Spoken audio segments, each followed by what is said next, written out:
Okay, let me tell you guys about myself here. When I was a little baby, my parents came up with a nickname for me. They started to call me Trouble. I was not a criminal.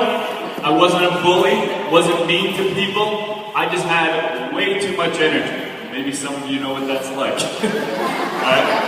They found out that I had ADHD and I was all over the place. My dad, I'm one of 5 kids. I was the youngest of 5. We used to pull in the driveway and, back and I used to ride through the sprinklers and through the mud, and then I'd go in the house and ride around the house. My mom would get all mad. When I was 4, somehow, we had an old house, 3-story house with a gas pipe on the outside. Somehow I climbed up the pipe and I ended up on the roof of the house and couldn't get down. My parents had to call the fire department to get me off the roof. So I was very mischievous. My parents said, we gotta get this kid a hobby. They started me playing sports. I played all kinds of things when I was a kid, baseball and hockey and tennis and stuff. But the thing I liked the most was bicycle riding. When I was 6, I got my first bicycle called a Thunder Road. And I learned my first stunt on that bike. And I'll do it for you guys right now. You guys want me to do it? Okay. Now, I went to the end of the driveway when I learned this stunt, and I said to my parents and my brothers and sisters, I said, come outside so I can show you guys this, and they did. So I was at the end of the driveway, and I said to them, this is going to be the hardest stunt you guys have ever seen in your life. I said, I'm the only one in the world that will ever be able to do this. So I come riding down the driveway, and this is what I did. Come riding down, I was all serious, and I stuck my leg out. And they laughed at me like you guys did too. But to me, that was really hard. And back then, it wasn't easy for me at all. It's easy now. Okay, I've been riding a bike for 37 years. Been doing stunts my whole life. But it wasn't easy then.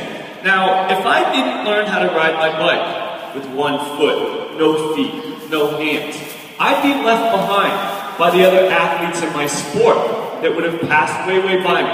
Now, you guys, how many of you have a hobby that you like to do? Okay. How many of you like to play sports? Because I know that's kind of common.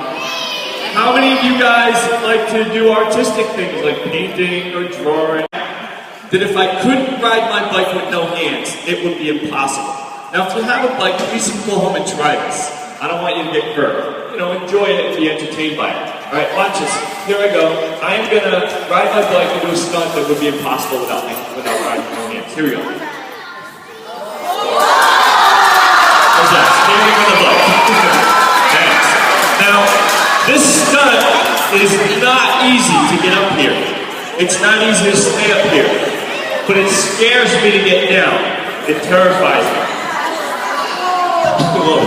How's that?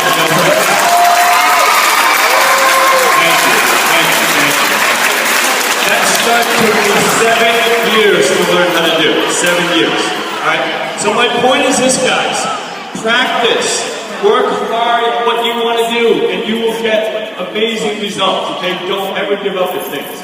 Now, I practice my sport a lot. Maybe anywhere between 2 to 10 hours a day, depending on whether there's a competition coming up or not, what I'm doing. It takes a lot of work, and I fall a lot, I get hurt a lot, and it's frustrating. But like I said, I don't give up. Why? Because I want to do it, and I really like it. Okay?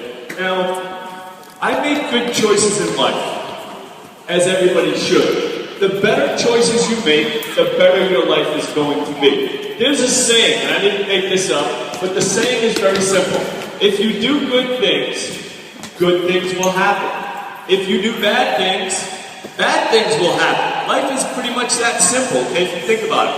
Now, the way we make good choices is by thinking.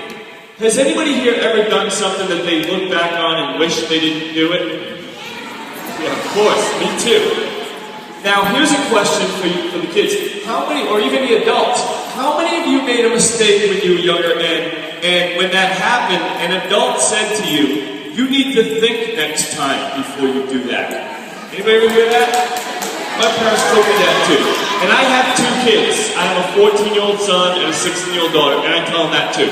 But my point is this, guys. If an adult tells you you need to think, And you probably say to yourself, I do think. What are they talking about? Alright? We're saying this. We told you not to do that, or we told you how you should do it, and you didn't listen.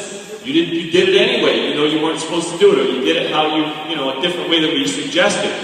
And the bad thing happened. We want you to remember what happened. So if you have to do it again, you do something different. Or maybe you don't do it again at all if you're not supposed to do it.